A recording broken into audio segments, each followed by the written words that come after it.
Hey guys, Jim Horn here with Redo Banshee Parts and Accessories, and we are going to work on taking apart the clutch cover and disassembling the clutch assembly today. And we're going to look at some items that could be wear items. We're going to look at some common issues inside the clutch cover here that can cause shifting issues.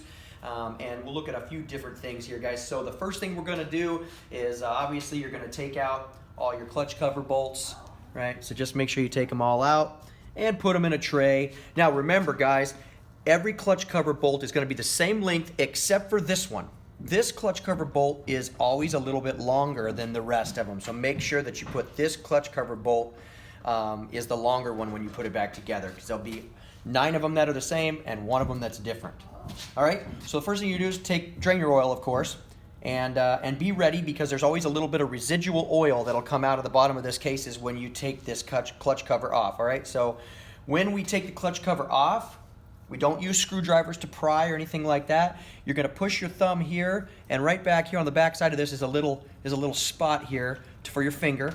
So you're going to hold this kickstart shaft in, and you're going to use your other hand up here on the snout, and you're just going to wiggle it. Just wiggle it, okay? Now it's going to get caught up a little bit right here on this water inlet, because this water inlet has a rubber O-ring on it, so you got to get that apart. You never want to use a screwdriver or anything to pry. You just want to wiggle these things, and just wiggle them while you're holding here until it comes off.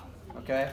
Now, sometimes the gasket will rip, sometimes it will come off in one piece. This one obviously broke all the pieces, so we'll have to replace it. But okay, so first things first, we'll get all this junk out of the way.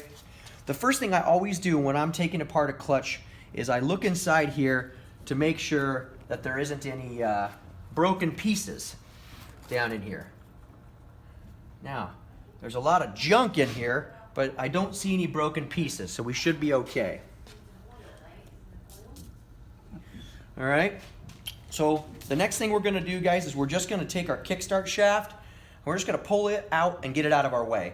So we'll take this spring here, and we're going to just pop that off real carefully. This has got a lot of pressure on it. Don't let it whack you in the fingers. And then we just wiggle that and just pull it right out, okay? Now, take a notice that this little guy right here that you see on this kickstart shaft, when you go to put this back on, okay, this little guy here has to go in that slot. So when you go to put it back on, you're going to line that up right in that slot there. I'm gonna make a liar out of me here. Well, anyways, that's how you do it. This thing does turn, right? So you can move this however you need to move it. For illustration purposes, we're just going to tell you that goes in there when you put it back together. All right. The next thing we're going to do is we're going to take the pressure plate off by pulling all of our clutch pressure plate screws out. Okay. Get a rag here. These are 10 millimeter. Just set those aside.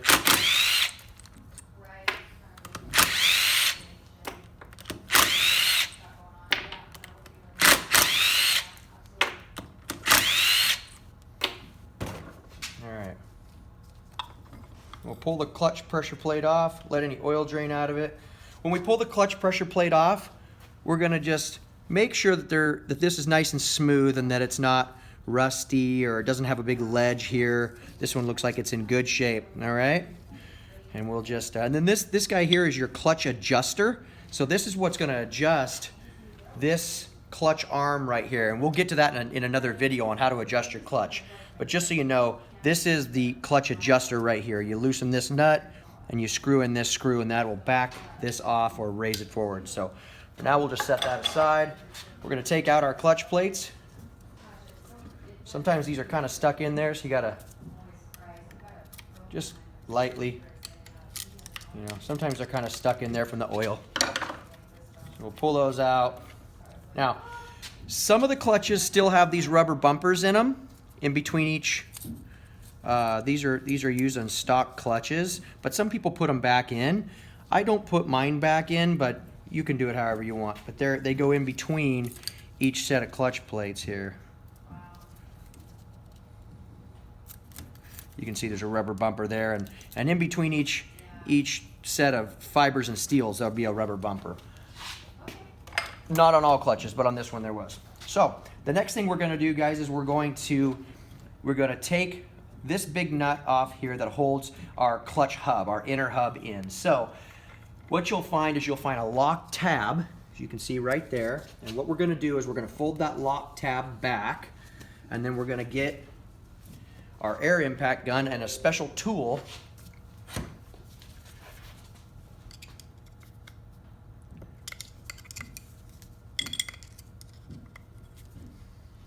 So just get this little screwdriver under here, just enough to kind of pop it up.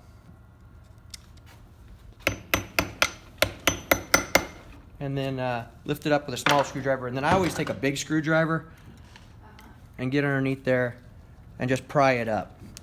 Get it out of your way. And then if it's not all the way out of your way, you can tap it back. All right. Once you get it pried out of the way enough to get your socket on there, you're going to use a 32 millimeter socket. And I use an air impact gun. Now, there's a couple of different kind of tools you can use. Never hold here or here. Never hold these with a screwdriver or anything like that, because they'll break right off, okay? They make this special clutch holding tool from Motion Pro. You can get them. There's several different clutch holding tools you can get now. This just happens to be one of them, but there's a couple different kinds you can get. And this just goes in here and holds this basket, all right? So that we can keep pressure on here. And we're just gonna hold this. We're just gonna peel that nut right off of there, okay? If you don't have one of these clutch holding tools right here, you can. In the past, I have used one of these rubber wrenches. You can wrap that around there. It's kind of a pain in the butt, but it does work if you don't have a clutch holding tool, but I suggest get yourself a clutch holding tool. So, now once you've got that loose, you can just peel this right out. You want to inspect this washer to make sure that from being folded back and forth several times, sometimes they'll get a crack right across here. If these things are cracked or they look like they've been folded multiple times, just get rid of them and you can order another one from us. We got them brand new or we got them used in good shape. So just don't reuse one if it's got a crack in it, because that will break off and it can go through your motor. Okay, so we'll set that aside for now.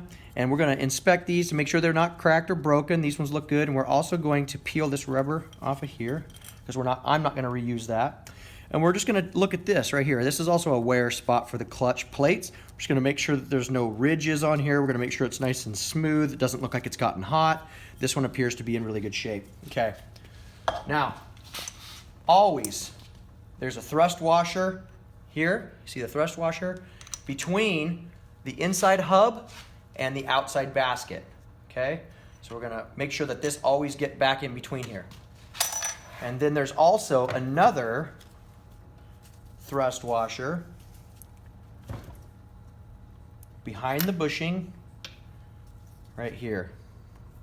There's always a thrust washer here in between the clutch basket and the engine cases and bearings. So we wanna make sure that we get our thrust washers back in before we put it all back together. And now we can take a look at our basket. One thing with the baskets that we find a lot is the baskets will be real loose. You can take one hand and you can move these. Now this one, see how there's a little bit of play there? Can you guys see that? That's normal, okay? It's hard. It's hard for me to move it. Now if this is real loose and it's just super easy to just click, click, click, click, click, that probably means this needs to be replaced. I would say, in my opinion, that this much play here, you know, a quarter inch or so, and as tight as this basket is and hard to turn, that is acceptable for a used clutch basket. The other thing you're going to want to look at is you see how these fingers have a little bit of wear marks on these. Do you see those little wear marks? They're little, they look like the clutch plates have been hitting them, contacting them there. That is totally normal. If they're really deep and grooved, then get rid of it and just get you another clutch basket. This one looks completely acceptable to me. The other thing you want to look at is this brass bushing here. You want to make sure that there's no deep wear spots on it. You want to make sure that all the oil journals look like oil can flow through them. There's no dents or dings or anything. This one looks good. So this would be a acceptable basket to go ahead and just put back in. All right, we'll set that there for now. So that's how you take your clutch apart. A couple things inside the clutch cover that we want to look at are your shift alignment pin right here. You want to make sure that that is tight, okay? Now, sometimes you'll get in here and these things will be real loose. Now this one's nice and tight. So what we can do, you can just pull the shift shaft right out, as long as your shifter's not on the other side. Pull your shift shaft out, and we can get to everything in here. You can see that this alignment pin, this pin here is an eccentric pin, so it's oblong shape, and what its function is to do is as you turn here back and forth, it will raise or lower this shifting mechanism. And what we want to do is we want to look here and we want to line up this shifting mechanism with these pins. Do you see how there's a top pin there and a bottom pin underneath?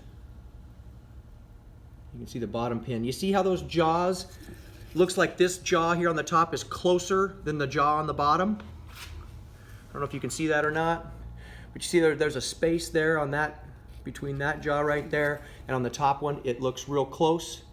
Now this one's probably acceptable, but the way that you adjust that is with this pin right here. So when you loosen this lock tab and you loosen this lock nut, when you adjust this either counterclockwise or clockwise, that will raise or lower this mechanism. And what you want is an equal distance from the jaw here to the pin and an equal distance from the jaw here to the pin, as close as you can get it. And then you want to lock that back down tight and fold this lock tab back over. Sometimes when you get inside these motors, these will be loose, and that'll cause you to have shifting issues. It causes not to be able to grab the gear correctly or miss shift.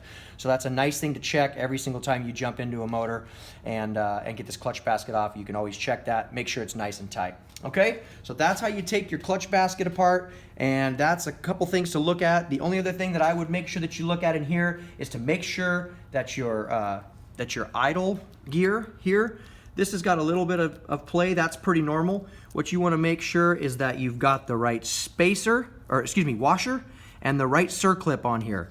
Sometimes these circlips will break or they'll come off. So you want to make sure that that's on and that the circlip's on and that it's in its groove and that it turns, okay?